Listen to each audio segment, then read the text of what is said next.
Hello and welcome to the open discussion and Q&A with me, Rabbi Rafi Mallet, everybody's Rebbe. And we have in the studio tonight a whole bunch of people. If they don't mind being seen, I'll even put them on the screen. If they don't want to be seen, they could turn off their cameras, but I'm going to put them on the screen. Ready? Okay, we have with us Lisa, Colin, Tim, Cliff, and Bree in the YouTube comments, live stream chat. We have Trey and we have Liz. And as usual, just throw out some of the usual housekeeping notes. If anyone would like to support the channel, please consider becoming a channel member. Channel members get 1 week early access to new content and at least a day early access to new YouTube shorts and full access, exclusive access to our series on the laws for B'nai Noach. And in addition, you can also support the channel with a donation through any of the links in the video description. You can also shop artscroll.com/Rebbe Rafi, and a portion of the a commission will be earned by me for any purchases you make. So without further ado, okay, here we are in our open discussion. So we finished Ovadyah, and that was great. We did 19 sessions, 21 verses. I looked back, it took us about 6 months to do it. And I'm very proud of it. I think we produced something of great value that hopefully people will have the opportunity to access and learn from. And the question is, where do we go from here? Now, what we had discussed before Ovadyah is that we wanted to learn Tanakh, and we wanted specifically to learn the 12 prophets. So just let's revisit that, okay? We started with the smallest book, Ovadyah, and it was great. I had a great time. Now the next book that we talked about possibly doing would be the second shortest book, which would be the book of Haggai, just 2 chapters. Now, when you look at the whole Treyarsa, the 12 prophets, it really is quite big. It really is quite a big book when you put all those 12 prophets together. I didn't count. Somebody who wants to count could go count. I heard from Rabbi Breidowitz recently that somewhere around 60 chapters. Now, by the way, we did the book of Jonah before this, so that's 4 chapters right there, plus Ovadyah is 5. So let's say we're at 50 something left. Obviously,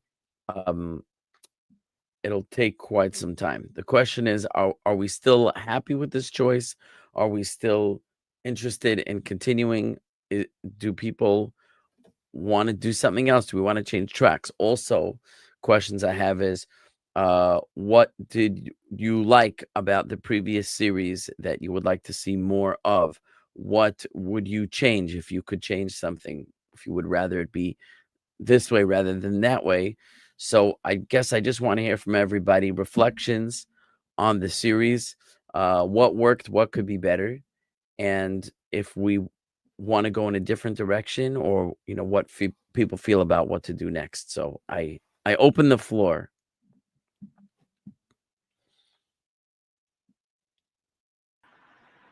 I love learning about the stuff in the prophets, so I am completely fine with that. With moving on, like we were doing, like maybe going to Haggai next, or whichever you choose. But yeah, that's very, very interesting stuff. Okay, so more of the same. Bree, what do you say? I was gonna say, after we're finishing our King study with Rabbi Benzi Epstein, I just have my Treyasar book, and I got it at Artscroll. So we haven't started it yet, but I really love that. So yeah, well, we started it here. Yeah, hello. And I love the Ovadyah. I loved your really going a lot into the commentaries, that we discussed a lot of different nuances of the verses, and I enjoyed that a lot. Thank you. Okay, good. What else could I say? I was thinking you something you said made me think of something, and then I forgot I lost it. So I'm not going to talk. Anyone else with some feedback or comments or whatnot?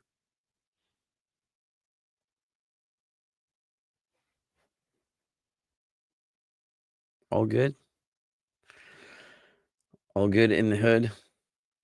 Okay, so otherwise, we can take questions on any topic. We could talk about anything you want. I wanted to open with that. And again, if there's no strong feeling one way or the other. Oh, Cliff is back. Cliff, we lost you there for a minute. Now you're back. If there's no strong feeling, so that would have otherwise been my plan, to just sort of continue with the 12 prophets like we originally said, and we'll go one small book at a time. Like I said, we've already done 2 out of the 12, so we've got 10 to go. Haggai is short, right? It's 3 chapters. Malachi is 3 chapters. Malachi, Zephaniah, that's 3 chapters. I think Habakkuk is 3 chapters. There's a few that are very small. Rabbi Rafi, question, Yeah. please. And by the way, I want to say the Artscroll book, because I love the Artscroll, because it has a lot of the commentary. But I think it was around $35. So it's not, it's Which one do you have? Which edition do you have? it starts with an M. It's not the stone. I still have it in my package. It's not the stone. No, it's not, because stone doesn't make it in the edition of the Treyasar. Is it the blue one? Yeah. So it looks like the stone chumash, but Yeah.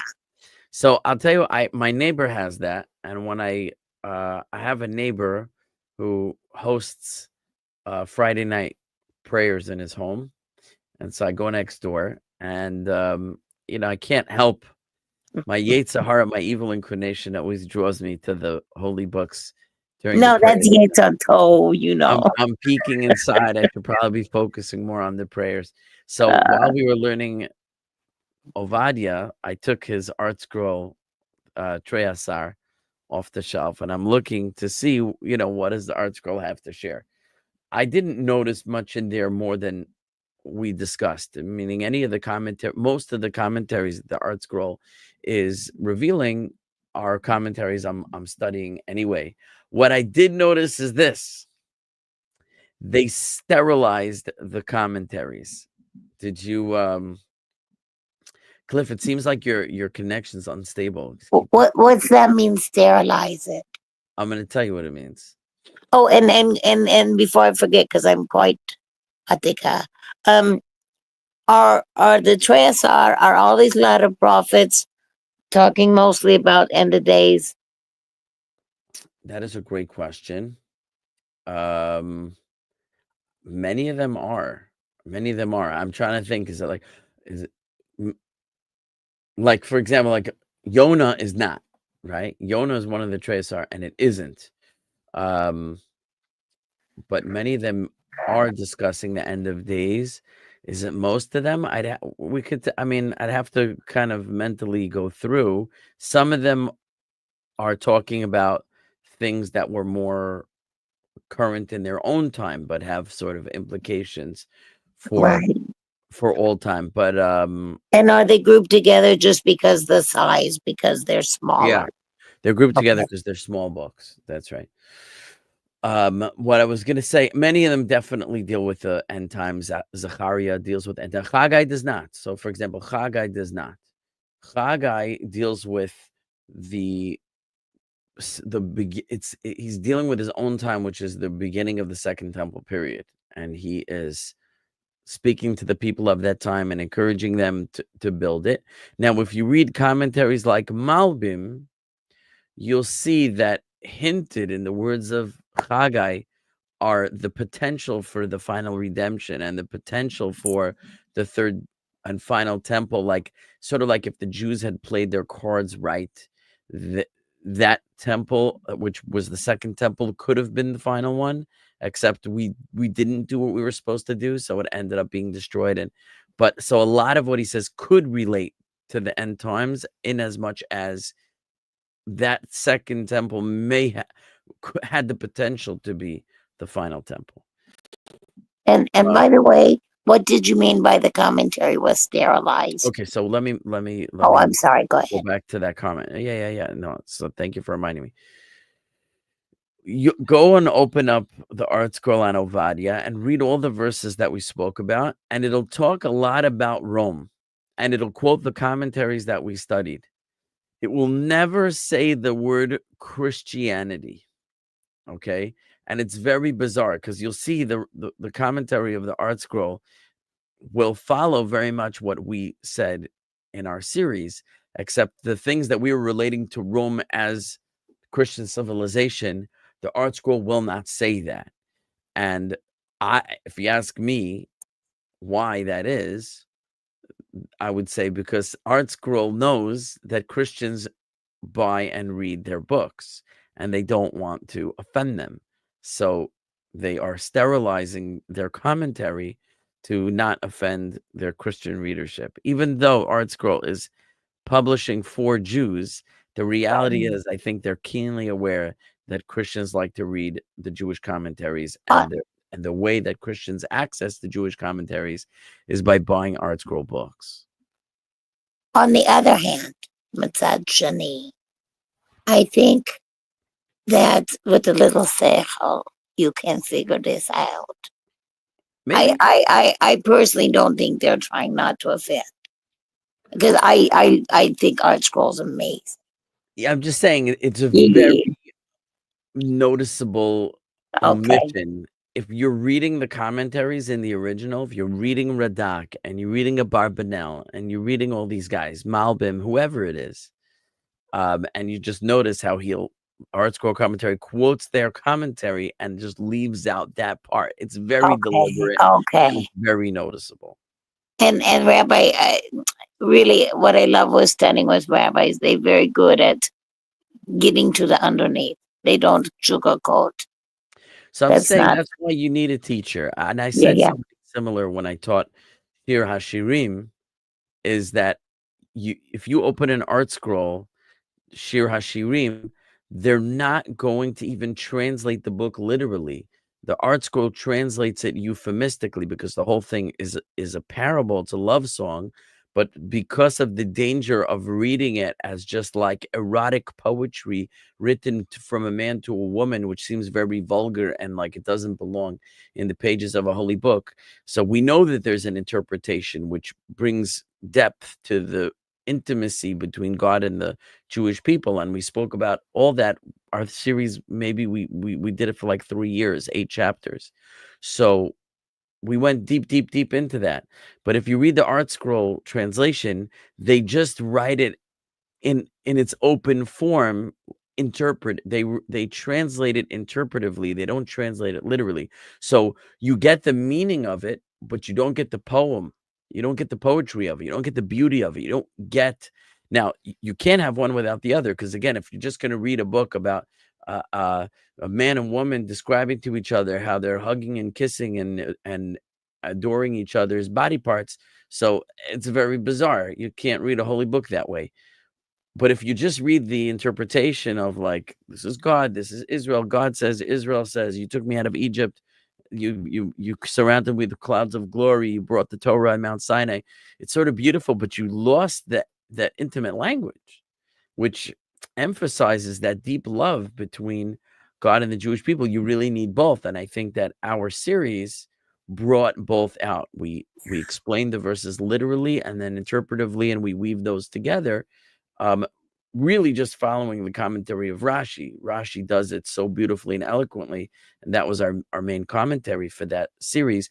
But again, Artscroll is great, but it's insufficient for a serious student. I guess, Rabbi Rafi, Baruch Hashem, because I cannot no longer go to class physically. And we have on Zoom Monday, Tuesday, Wednesday with Rabbi Benzi Epstein. But I don't even really read without being under the leadership of Rabbi, because that way you can ask questions, they can get into depth, because Right. you can go far askew. That's right. You're not doing under Rabbi. Right. It's very important. I'll tell you a parable that my a Rebbe of mine said. He said a person who reads Tanakh without the tradition of Chazal, without the tradition of our sages, the oral tradition of what's going on in the text, like the subtext, I'll just go on. I'm already on a tangent, but I'll go a tangent on a tangent. There's a website called Aleph Beta. It's a beautiful website. You should all check it out. Aleph Beta. And they make animated videos that explain deep Torah concepts and episodes in Tanakh and Chumash, Torah, etc. Stories in the Talmud, really well done. And when the Rabbi Foreman was developing Aleph Beta, so I remember, he had his promotional material. He had a little promotional video where he was promoting this new product. And he was explaining how a person needs to learn scripture with the text together with the oral tradition, because he said the text is the melody. So in the video you see a piano, the piano keys, and two hands, and one hand's playing the melody. He says you hear the melody, that's the text. That is what you're reading in the psukim, in the verses. He says, but as one hand is playing melody on the piano, the other hand is playing chords, right? And so the chords uplift the melody and they give it depth and they give it context and they give it relief, and the chords do so much to enhance the melody that the melody without the chords, you realize the musical piece is missing so much. Oh, beautiful analogy. Beautiful. So he said, Rabbi Foreman says, he says, learning Torah has to be the written with the oral. It's the melody and the harmonies, the chords playing along with it. So it was a beautiful parable. But I had a Rebbe who said like this. He said it differently. This was years before Rabbi Foreman came out with his video. Rebbe of mine said, learning Tanakh without the oral tradition is like a tone deaf guy going to a symphony. He said, you see this guy sitting there, he's watching the symphony orchestra, right? And they're playing the most gorgeous music, all the different sections playing, brass and wind and string and, everything's going on. If you've ever been to a symphony orchestra, there's so much going on, and the conductor, he's, fast, slow, loud, soft, like it's amazing. But you watching this guy, he's sitting there in the seats there, and he's sitting there with a big smile on his face. And my Rabbi says, but you happen to know the guy's tone deaf. He can't hear the difference between musical notes. And he's sitting there like this. He says, he has no idea what's going on.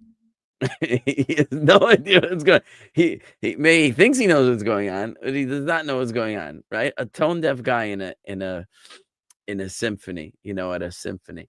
So that's the thing. You have to, like you're saying, Bree, you need to have that teacher who can show you beyond the text, like all the stuff you're missing, otherwise you're tone deaf. You're just not hearing the music. You're just not hearing it.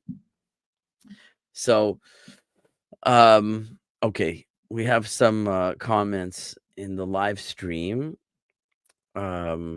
Liz says, do we want to stay pre-exile? I don't know what you mean. To stay pre-exile. Do we want to stay pre-exile?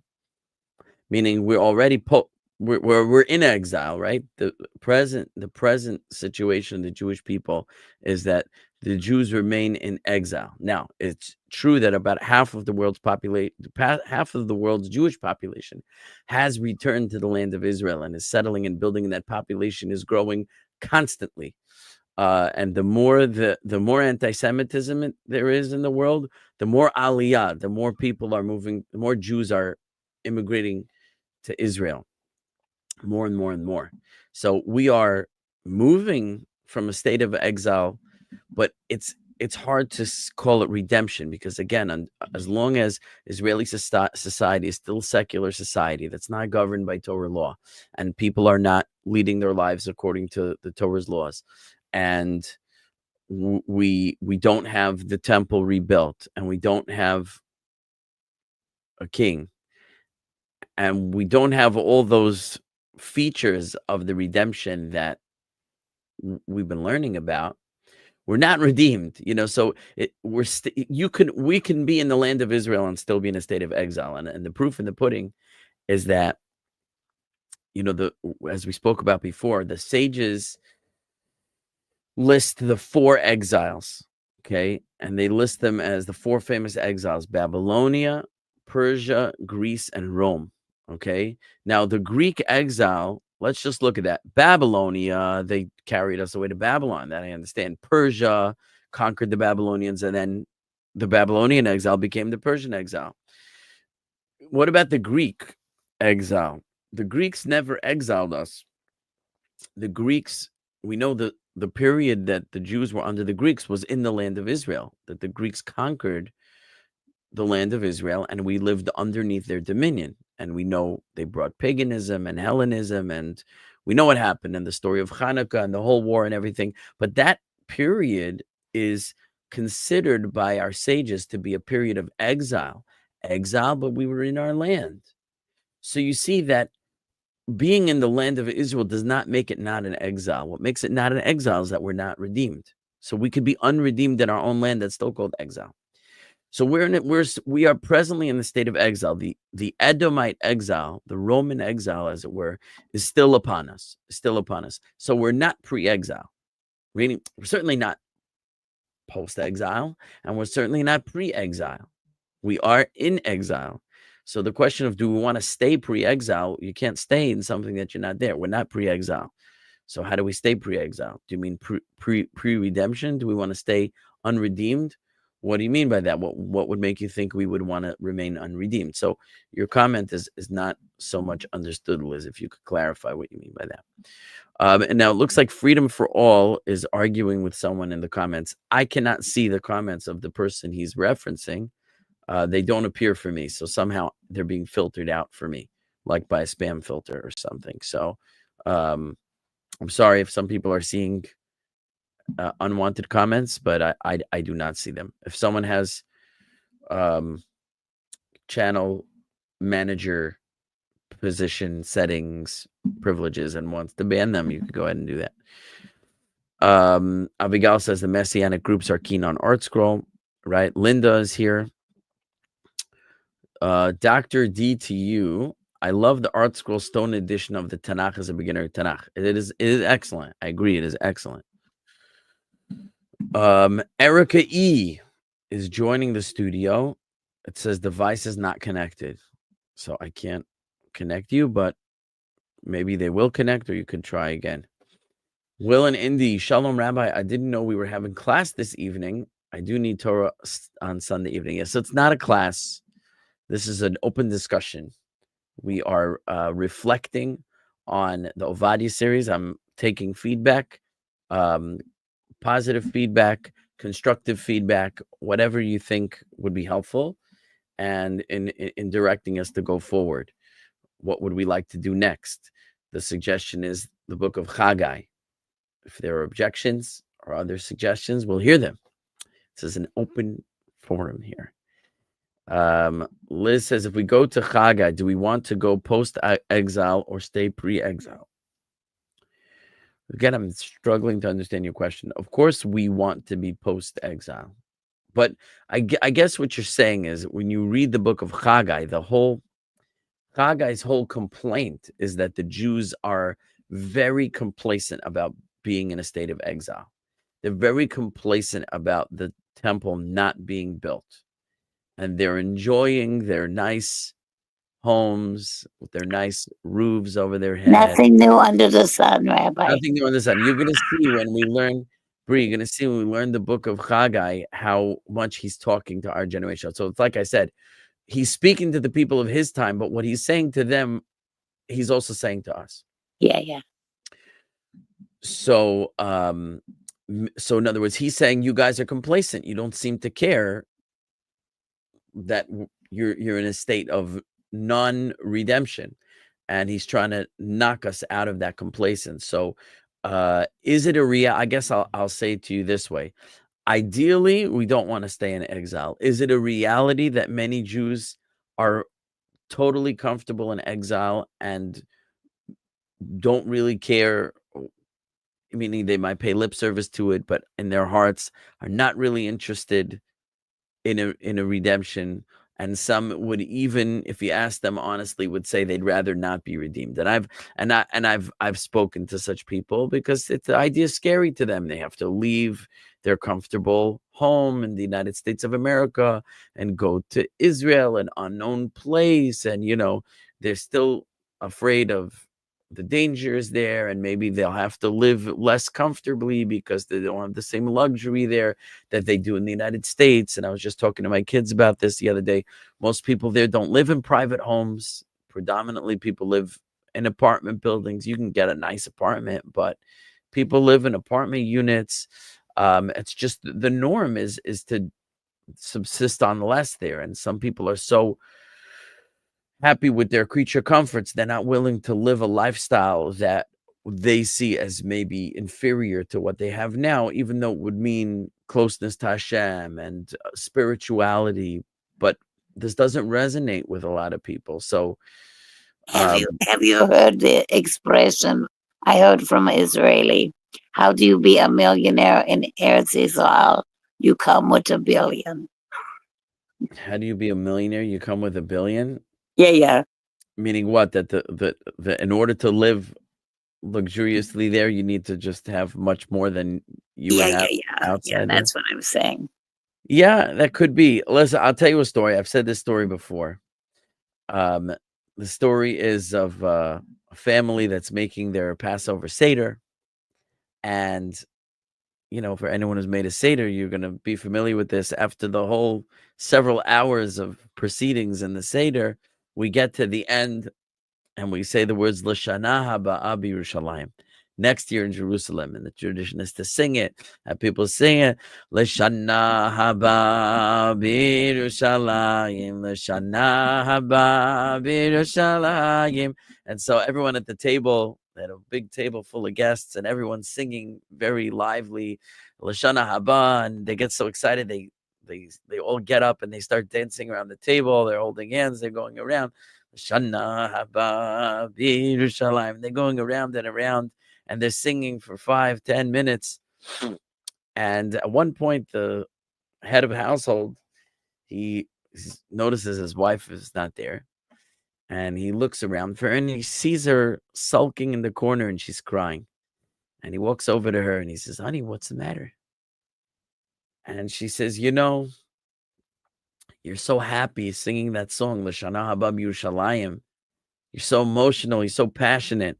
And yet, I don't want to go to Yerushalayim, to Jerusalem. I like it here. I like our home. I like our multiple vehicles. We redid the house and we have such nice decor and we own such nice things and we live in a nice community in a beautiful area. And I like things the way they are. I don't want to go to Jerusalem. And yet when I see you and everyone in the family so happy and so joyous, so excited to sing L'Shana Haba B'Yerushalayim, it makes me sad because I just don't feel the same way." Question. Because quickly, please. Because I'd heard about. I'm sorry. It's okay. I just want to finish the story, but don't mind me. Oh, I'm sorry. So he says that the husband says to his wife, he says to her, "Honey, it's just a song. It's just a song." Right? And that's And that's the sad ending of the story, is that even to him who sang the song with such passion and danced and all that stuff, but to him it was still just a song. It's a nice song to sing. We could get excited and sing it, but at the end of the day, we Jews say many, many times Lashana B'Yerushalayim, next year in Jerusalem. And yet somehow we've said it for so long and so many times that it's become just a song for us. It's just a thing we say, but it's not for real. And that's really what the book of Haggai is about, is to snap us out of it and say, guys, it's not supposed to just be a song. You're supposed to be doing it. And yet here I am in Houston, Texas. Right? So, something's wrong. Something's definitely wrong. Okay, Bree, what were you going to say? Oh, thank you. Well, because sometimes Torah and politics very much go together, and Macron's making it easier. It's a dangerous combination. Oh, no, but it goes together often. But I'd heard a Rabbi said a few years back talk about that there would still be a choice for Jews if they wanted to stay in Miami, that they wouldn't all have to go back to Eretz Israel. And I just wondered your opinion on that. Someone said, when Mashiach comes, the Jews will be able to stay in Miami? If they want, yeah. I mean, let's put it this way. I don't know. I can't tell you that their free will is going to be taken from them to force them to come. But there's no question that the Ratzon Hashem, the will of Hashem, is that we all go. This is what it's just so clear in the Torah. And we are told the Jews who did not want to leave Egypt died in the plague of darkness. And it wasn't one person or two people. We're told it was 4/5 of the nation. 80% of the Jewish people died in Egypt because they didn't want to leave. And the final redemption is supposed to reflect the redemption from Egypt. So just imagine the Jews who would say Jerusalem's not good enough for me. It's an unacceptable attitude. It's an unacceptable attitude. Ramban says that there was a plague in the time of King David. It was a very severe plague. I think like 70,000 people died. Some crazy number. And there's a question in the commentaries, why was there a plague? It's not abundantly clear. There's different opinions. And we could talk about them. But what ends the plague is that King David notices, he finds that there's this place that in Jerusalem, which was the field of Aravna Hayavusi. There was a fellow, Aravna, the Jebusite. He owned this plot of land, and David discovers that this plot of land is where God wants the temple to be built. And he it's like at the end of the book of Samuel, right? And then he buys the land from Aravna, and he makes preparations for the constructing the temple, and the plague ends. And Ramban Nachmanides, he infers from there that the reason for the plague was that the Jews were not sufficiently yearning for the temple to be built. And the Torah says many, many times that God will rest his presence b'makom asher yivchar, in the place that he shall choose. The Torah doesn't tell us it's Jerusalem. It says there is a place that God will choose. And it's left a mystery, in the place that I shall choose, in the place that I shall choose, in the place that I shall choose. And yet for hundreds of years, from the time of Joshua till the time of David, it was like 400 years. Nobody was interested in finding out what that place was. Nobody was looking for the place where God wanted to dwell his presence. Everybody was happy and comfortable doing their thing and being their thing. And yeah. Isn't Har Habayit, the Temple Mount, called Makom? Yes. So yeah, as a matter of fact, that place was owned by Aravna Hayavusi, and that's what King David purchased. Well, Noah, excuse me, if I may quickly, because often I think you teach for Noahides and all educate. Will Noahides be welcome to go back to the land as well? Yeah, absolutely. Let me tackle one point at a time. You're throwing a lot at me, okay? Give me a chance to finish what I'm saying. So the point that I'm making is that the Ramban says we weren't sufficiently interested in God, right? So there was a plague until we finally started taking interest. Where is this place that God wants to dwell his presence? So a Jew who's like, I'm not interested in Eretz Yisrael, when God's telling us this is where our destiny is, when the Torah is full of this message and the prophets are full of this message, and there's no such thing as Jews living outside of the land of Israel. That's a lowered state. It's a curse upon the Jews, right? It's a consequence of our sin, that a person should want to stay in his sin. You know what Rabbeinu Yonah writes in his book Sharei Teshuvah, The Gates of Repentance. Everyone should read it. He writes there in the very beginning, he says, a person who wants to stay in his sin is like someone who goes to jail. Okay, he tells an interesting story. There's a big tangent. He says, imagine there's a fellow in jail and he has an opportunity. This is a weird story and everyone asks the question, but I'll explain it. And he has an opportunity to escape the prison. And rather than escape the prison, he stays there. Okay. So now when the guard discovers that there was a prison break and all the inmates escaped, but this one guy stayed, the guard says, you want to be in jail? What in the world is wrong with you? You must be the dumbest guy in the world. And for that, you deserve a beating.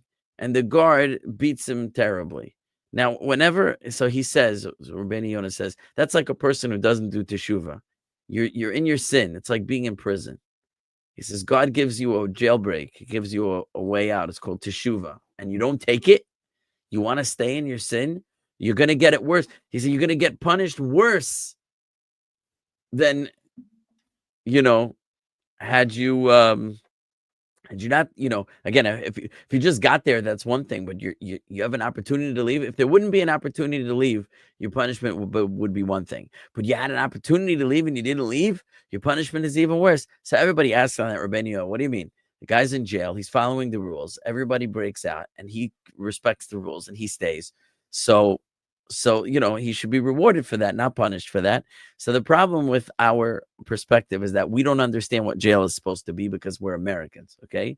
So in America, jail is what they call 3 hots and a cot, okay? Some people commit crimes just so they can be put into jail where they have a roof over their head, a bed to sleep in, and they're fed 3 hot meals a day. 3 hots and a cot. For a lot of people, that's better than living on the street, okay? So we're used to the idea of cushy prisons in America where the prisoner, there's so much money poured into the prison systems where the prisoners live comfy lives, white collar prison. You get to move around freely. You got a television, right? I shouldn't tell you. I have a relative, okay? I have a relative, not Orthodox. Let's just say he got put in prison for some white collar crime. Okay, some financial fraud, whatever it was. He goes to prison. The Jews will understand what I'm about to say right now. He davened with a minyan 3 times a day, every day. That means he prayed with a minyan. That means Jews, when they pray, 10 men have to gather for prayer to be considered communal prayer. Okay, you need 10 men. This was a fellow. He's not Orthodox. He never went to synagogue. Okay, but when he got to jail, he said, "Oh, you're Jewish." I said, "Oh, you're Jewish? Come, daven." And they had synagogue services in the jail for the Jews every single day. He davened. He prayed. He prayed, and so to speak, with the Jewish congregation more in prison than when he wasn't in prison. I mean, first, just to give you an idea, first of all, unfortunately, how many Jews are in prison that are religious Jews and yet committing these crimes, which is to our great shame. But aside from that, the level of comfort in the prison that you can conduct synagogue services, right? when you go to the passport office, when I remember going to the passport office in New York, and you're standing online for a passport, there's a big sign that says you're getting a passport so that you can travel freely to other countries. But you should be aware, I'm paraphrasing, other countries are not like the United States of America. They are not free like this country is. They do not have gentle, kind governments that wear kid gloves. They don't have a law enforcement system that gives you the right to an attorney, that gives you the right to remain silent, the right not to self-incriminate, due process. All of these things you get here in the United States. Do not take for granted that in the country you're visiting, you'll have these things. I'm just paraphrasing. It's a big sign. Don't you dare commit a crime in this country you're visiting, because you will be treated very, very poorly. You will be put into a torturous prison system that will not resemble in any way, shape, or form the prison system in the United States of America, and they will make you miserable to the point you want to die. I'm paraphrasing, okay? We don't understand how comfortable we are in the United States. Other countries are not like here. I'm gonna give one more example. There's a phenomenal book. I've spoken about this before, so please forgive me for repeating myself. There's a phenomenal book called Escape from India by Abigail Maislik, I think is the name of the author. She is just recording the words of a fellow named Ronen D, last initial D. His name is not given. He basically tells her the story of how he ended up in Indian prison. Okay. And it's an incredible, incredible story of Teshuvah. It's a phenomenal, very inspiring book. But he details the torture that he went through in prison in India. And he said, besides all the details he gave of how terribly they were treated there, he says, just to give you an idea of how torturous the Indian prisons are, he says, when you walk the streets of India, there's so much poverty that you have to like step over the homeless people that are just laying in the street everywhere. They're lying in muck and they're eating vermin to survive. Laying in the street, eating vermin to survive. And that is a lot of poverty in India. There's a lot of this going on. He says, now, the Indian government knows that these people have an incentive to commit crimes, because then they'll go to jail where they have a roof over their head and they're being fed every day. So the prison system has to come up with a way to make prison so miserable that even the guy who's lying in the street eating vermin to survive would rather live like that than be in an Indian prison, because that would be worse. So just imagine how bad it has to be, you know. And he talked about how they would just beat them for no reason, whatever, awful things. So that's the idea. This is the third world prison, is the one that Rabbeinu Yonah is describing in the Middle Ages. He says, if you would be in that, that's the point. The point is, if you would be in that prison and there would be a chance to escape and you wouldn't escape, you know what that means? That means the prison is not doing its job. The purpose of the prison is to make you so miserable that you don't want to be there, and you'll do anything not to be there, because otherwise you have an incentive to commit crimes. You'll end up in jail. Say, no. Anything but jail. Anything but jail. I don't dare commit a crime. So if you're hanging out in jail and there's a big hole in the wall that you could jump out and you don't leave, that means the jail is not doing its job. So he says, what? You had a chance to escape and you didn't escape? He says, that's not acceptable. You're going to have to take a much worse beating now than before. We thought it was bad before. Oh, we got to turn up the heat. So that's the idea Rabbeinu Yonah says of a person who has the opportunity to do tshuva and he doesn't do it. He's like a guy who's in prison and he doesn't want to leave. You're comfortable? Then we're going to turn up the heat. And this, I think, really is what's going on in the world, that Jews don't understand that exile is a punishment for our sins. And we sit in exile and we're so comfortable. We go, I like it here. I want to stay here. I have an opportunity to go to Israel and I don't go. God says, what? You're comfortable? You want to stay in the punishment, then we're going to have to make it really bad. Now, for centuries and millennia, the exile really was absolutely horrific, with the Crusades and with the Inquisitions and the pogroms and the Holocaust and everything, enough.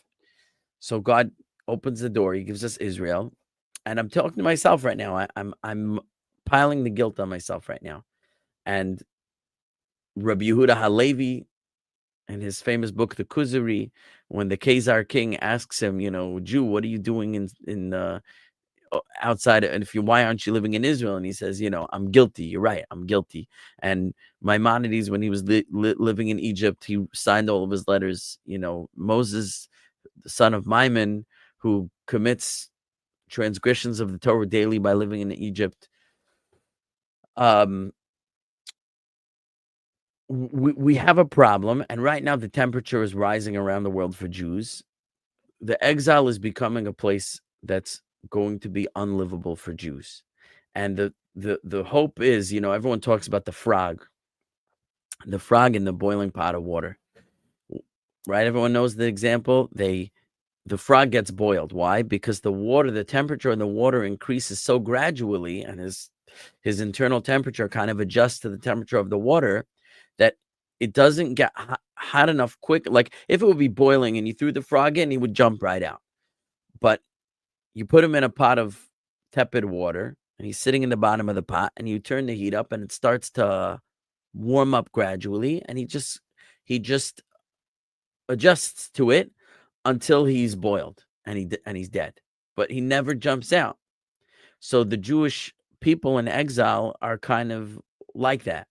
We're not, the temperature is rising, but it's gradual enough that we're like, that's not so bad. I can hang out a little longer.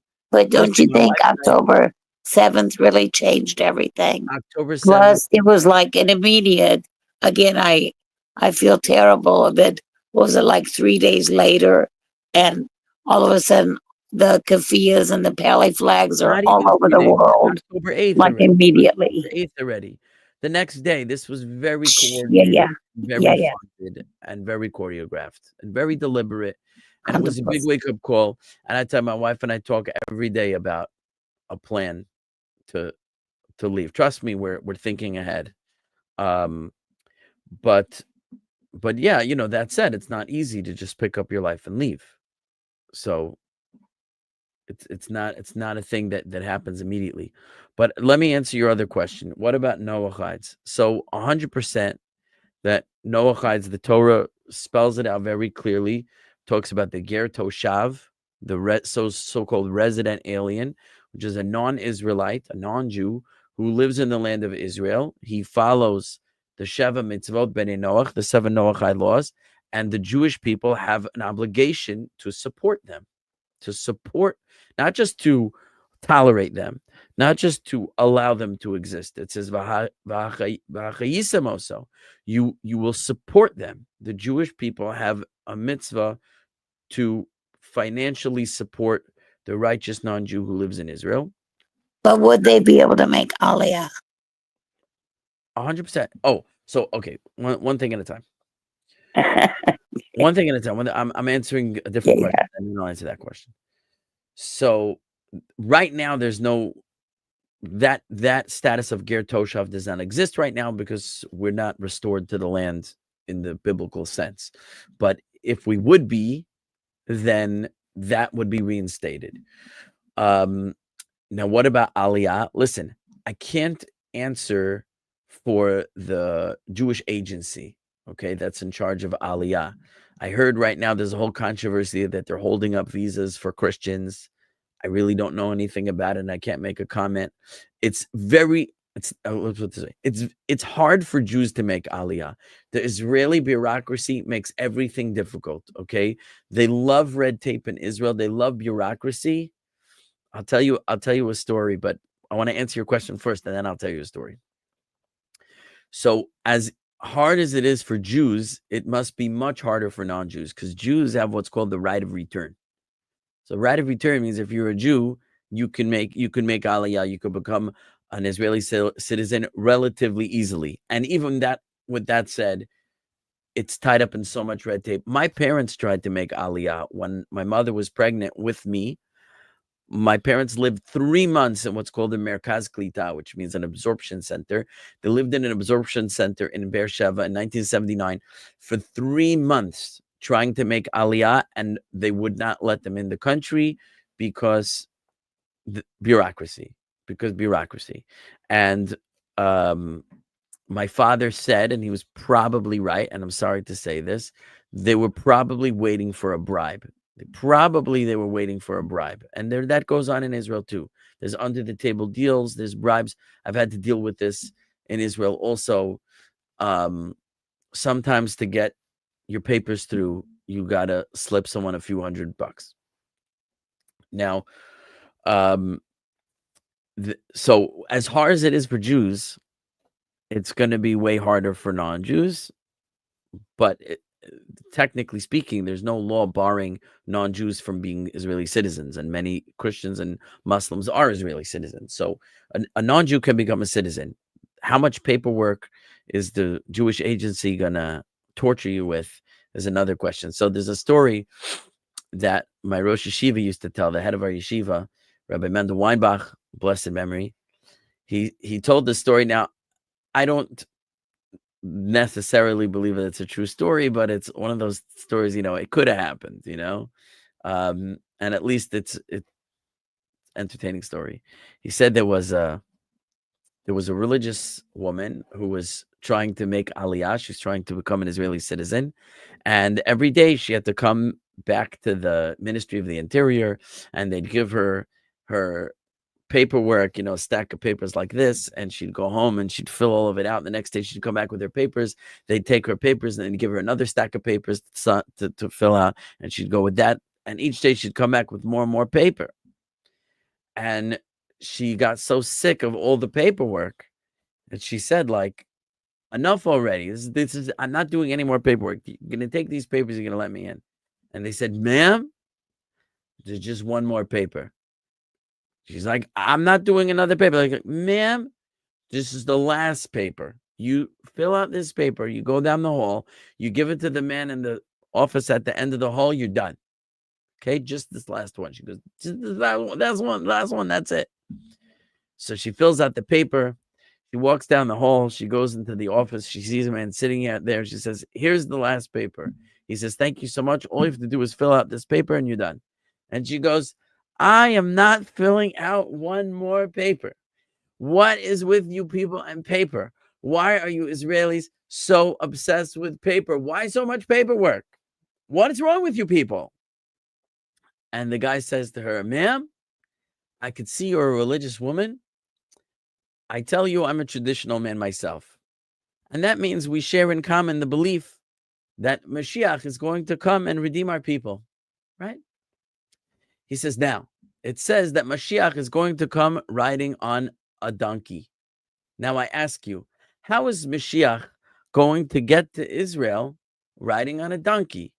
Do you think an El Al, they're going to let him take his donkey into the middle of the airplane aisle and block the functioning of the plane? Certainly not.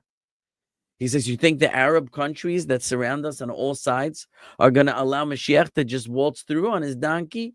Certainly not.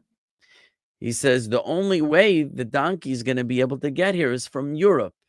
He says, but between Europe and here, there's no land. So without going through an Arab country, he says, so we're going to have to build a bridge. We're going to have to build a bridge from Israel to Europe so Mashiach can come across on his donkey. He says, now, what are we going to build a bridge out of? We don't have any natural resources here in Israel. We don't have iron. We don't have so much this, that. Steel, it's not what we make here. We can't build a bridge out of these materials. He says, the one thing we have in abundance here in Israel is paper. And the reason we collect all these papers is because we're going to build a paper bridge between Europe and Israel so Mashiach can come across on his donkey.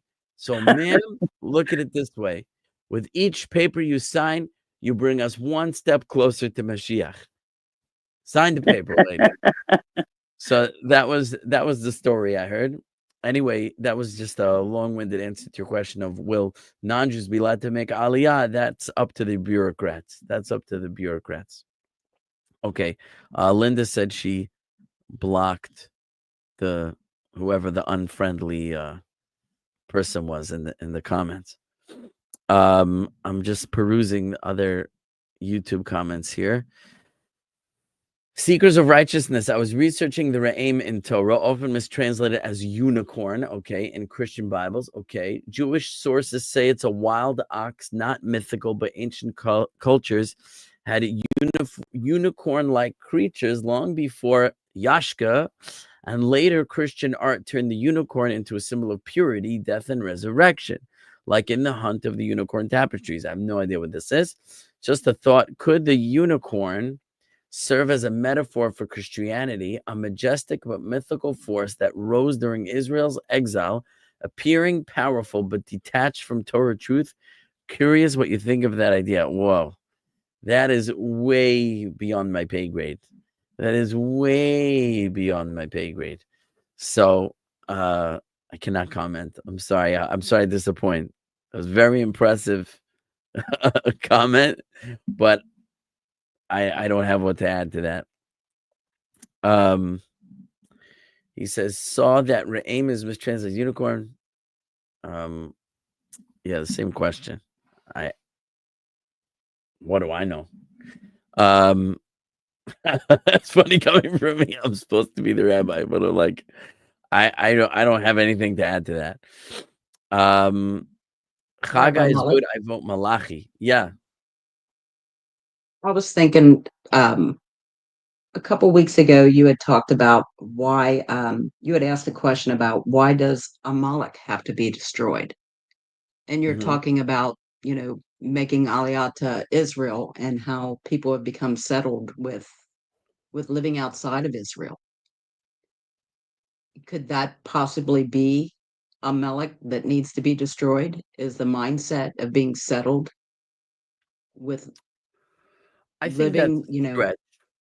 I think that's a stretch. I don't know why there would be a connection there. Now, what I didn't say in the class, which I could comment now, but I can't stay much longer, is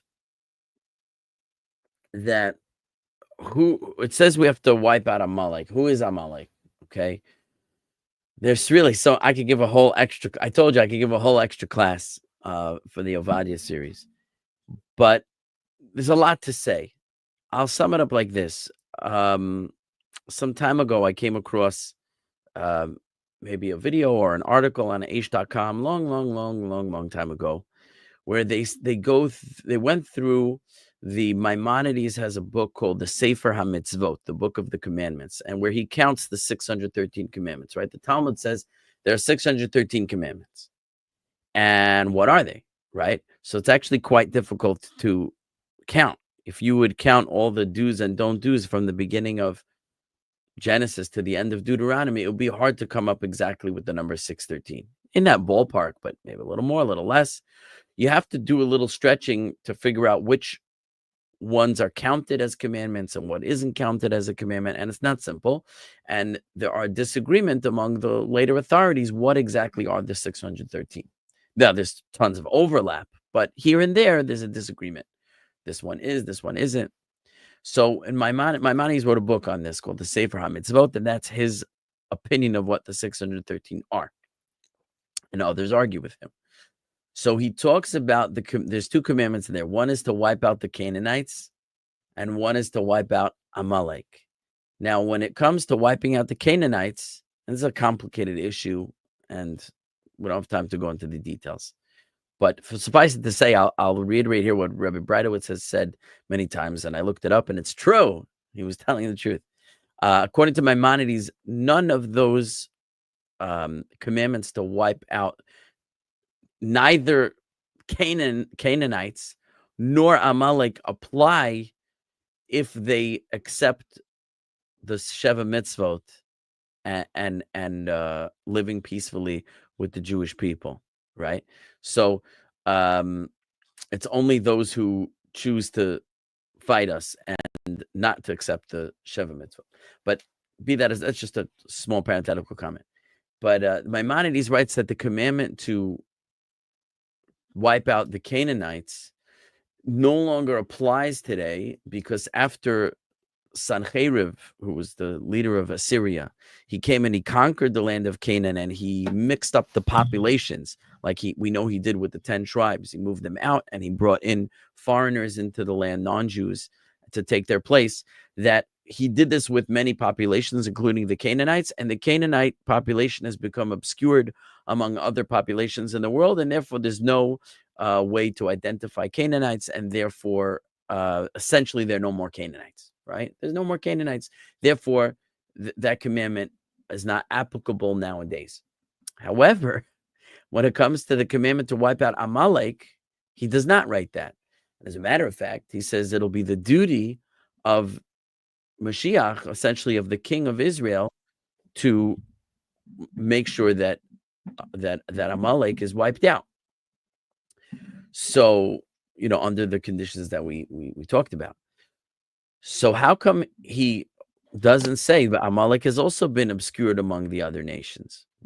Where are they? Anyone see any self-identifying Amalekites? So there's a lot to say, and we could talk about Nazi Germany. There's a lot to say about Nazi Germany. A lot to say.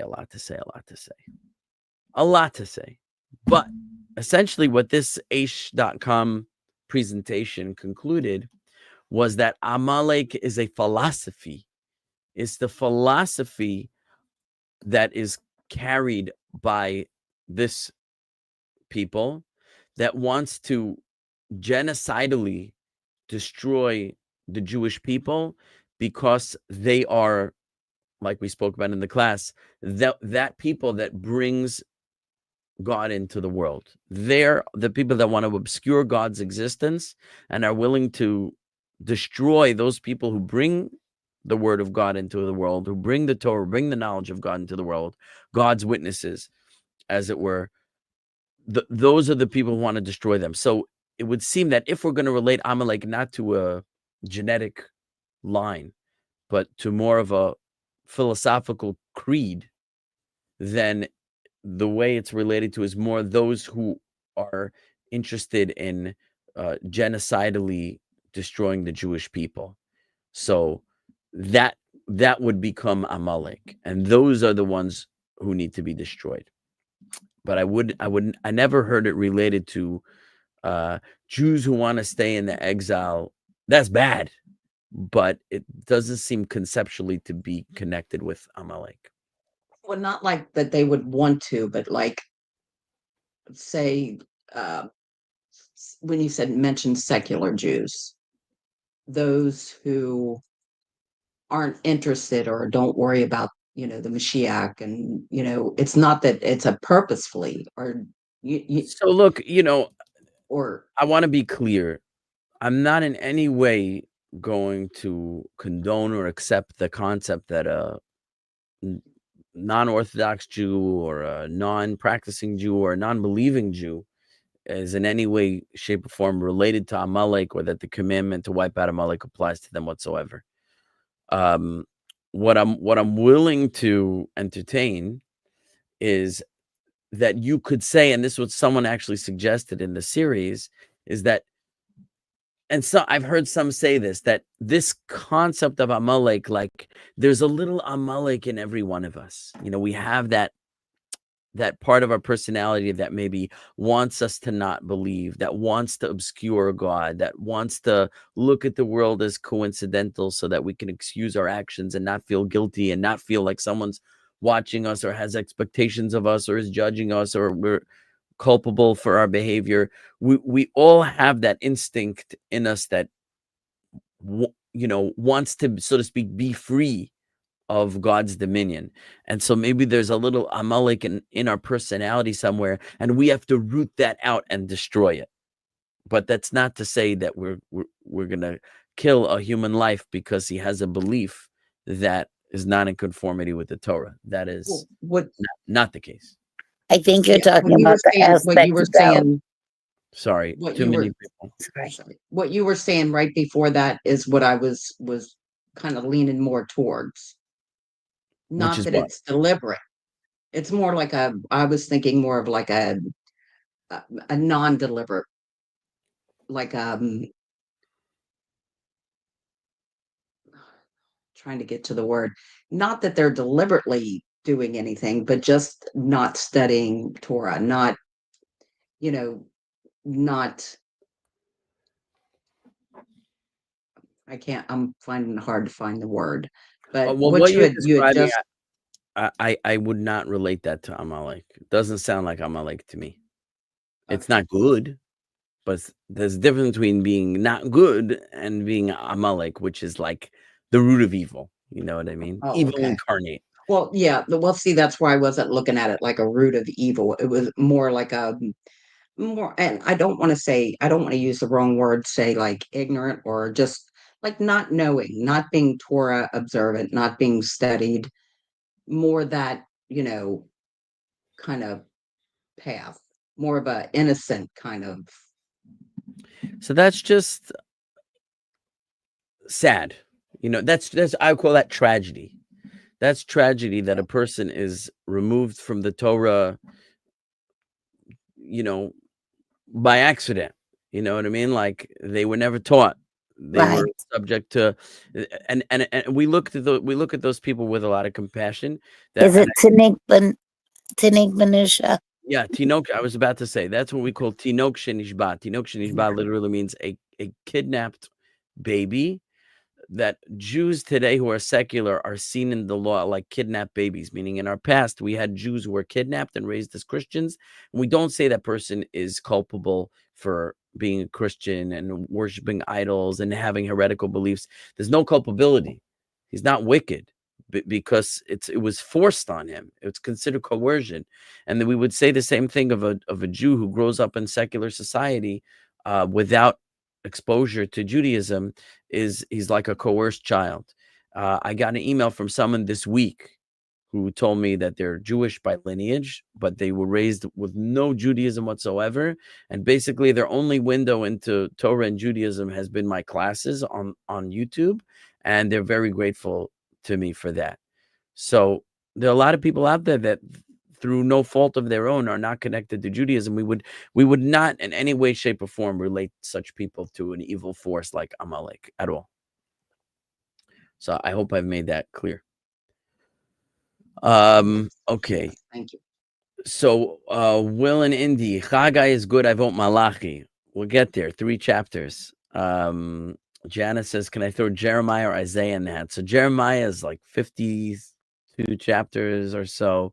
Isaiah 66 chapters. That's a little too ambitious, but keep the suggestions coming.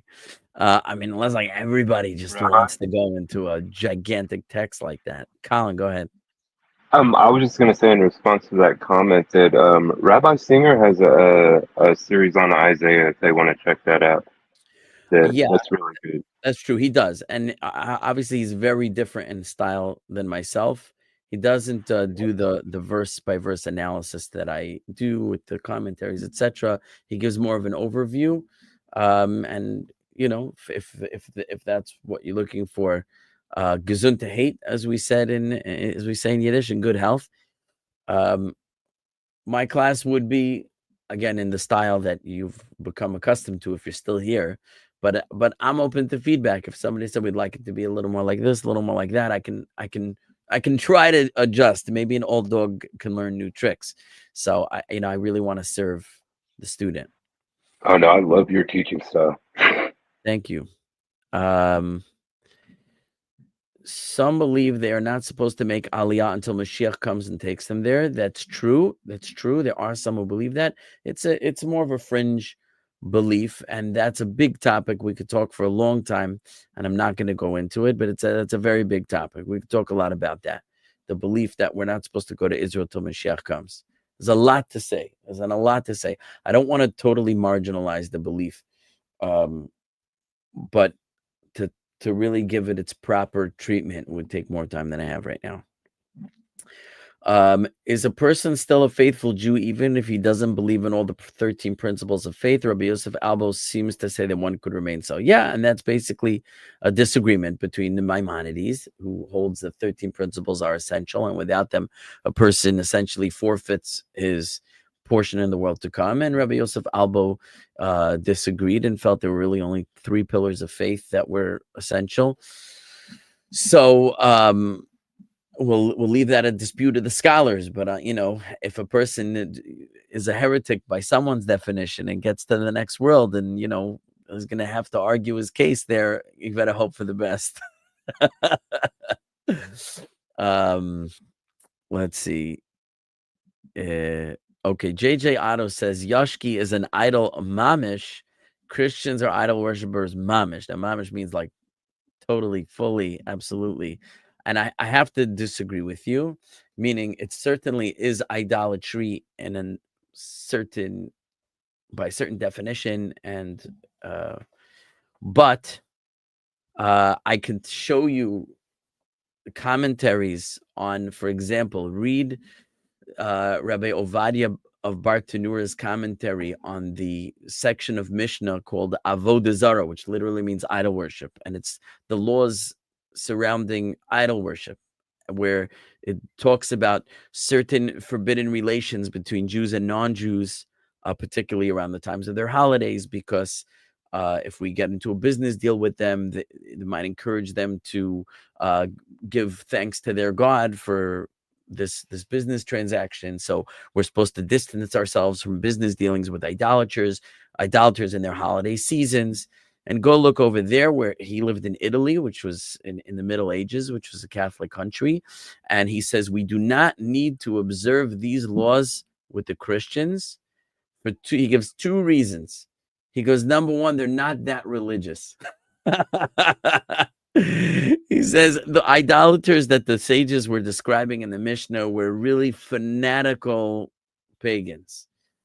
But the people we live amongst, the Christians, even though they're idolaters, they're not that frum. They're not that committed. So they're not going to go, we're going to make a business deal and they're going to go and do some religious ritual. They're just not doing that. That's reason number one. He says reason number 2, almost exact opposite of what you said. He said they are not Ovdei Avodah Zara Mamish. He uses your terminology, right? You said idol worshippers mamish. He literally says Christians are not idol worshippers mamish. It means they're not absolute idol worshippers. Is Christianity idolatry? Yes. Is Jesus an idol? Yes. Is the Trinity idolatry? Yes. But it's in a sort of murky, cloudy, gray area of idolatry where they believe in God. They believe in, they propose and purport to believe in one God. They believe that God is the God of the Torah and the Tanakh, but they misapprehend the nature of that God, and they think it has 3 parts, and they think it has physical form. It's a problem. It's forbidden. But he writes that it's not avodah zarah mamish. That means it's not absolute idolatry. It is quasi-idolatrous. It's quasi-idolatrous. And a Jew would be obligated to give up his life before giving credence to that idol. But there is a question about a non-Jew certainly doesn't have to give up his life. There's no obligation for a non-Jew to give up his life for idolatry like there is for a Jew. The question is it forbidden for a non-Jew to be a Christian? And that is, again, it's a dispute between the scholars, those who take a more hardline approach like you have iterated, which is Maimonides' view, and those who was lucky enough to live in Muslim countries, so they didn't have to worry about it. But you find that the rabbis who lived in the Christian countries and actually had to have relations with Christians took a much softer stance on it. And that is the tradition of the Ashkenazi community, to take a soft stance on this.